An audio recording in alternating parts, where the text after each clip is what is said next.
Muolkhawpui Muolkhawpui Nulla umana Khawpui tinga tui po hunglunga lamlen hai hi train an chang pel hakana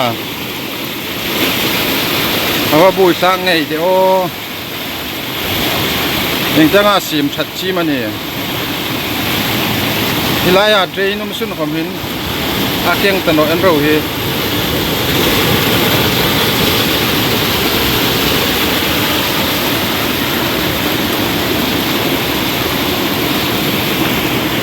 Iba bay na sa dia.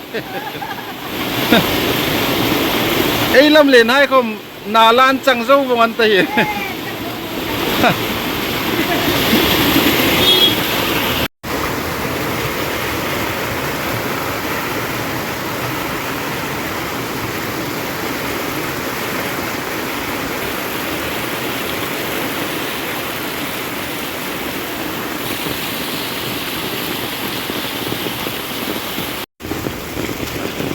Hilaya PCI baking tool kom hi lamlin that na lai ta kom hi drainan changan ta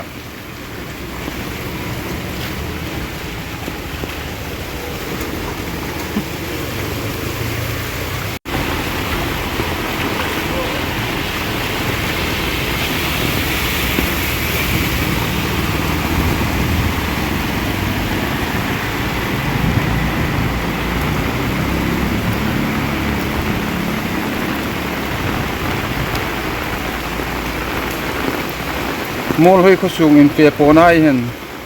drain thatok tak hi ai mamo ne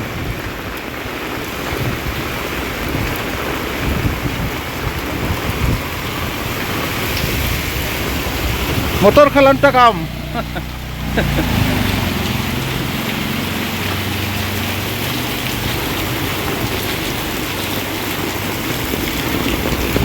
bang nei thak takin PCI hai in lai hin yang hin an lo su kwa abeng war thak la hi lo no lem sin la chu in PaPa-NuNu hai khom hi adang hai ma sep bong ding ana drain hi ani na ngin tin la ya ani na ading angin alo tano le hi mani ding henga nga ei thawhla mml te hi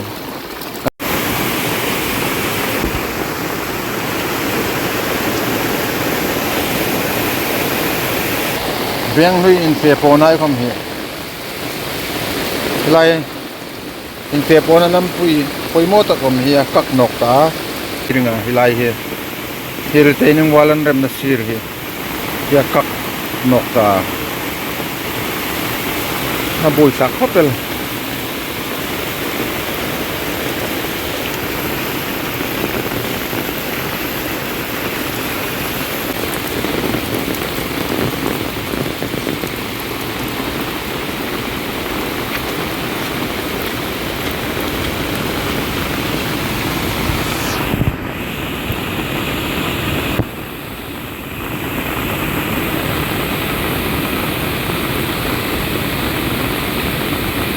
song lai sir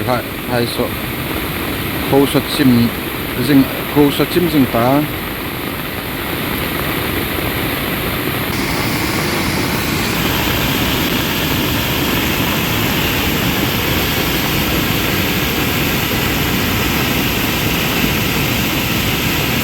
ana sa char kopel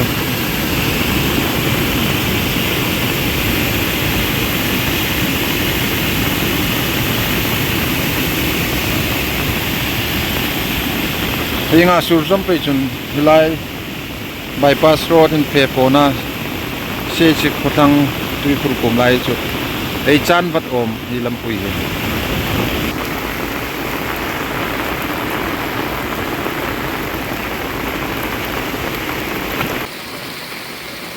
Muolkhawpui viang sang hi bik takin apil hi geology sai kom khana nung en ta sinking zone ania Chulein in hi edit box ya in try edit box ya RCC in damin ei hang bol nok pa ya Chulein in safe side na dingin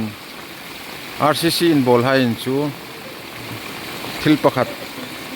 bui pui dinga uma man ite nga sit na lo tu khoma in safe side na dingin insurance thopel ro adang lampui umno RCC in headed boxi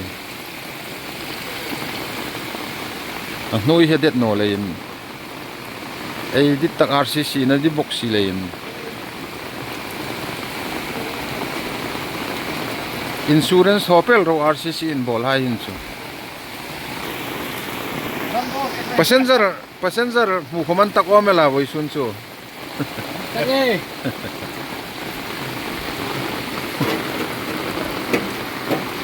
passengeran muno ni voi tu chu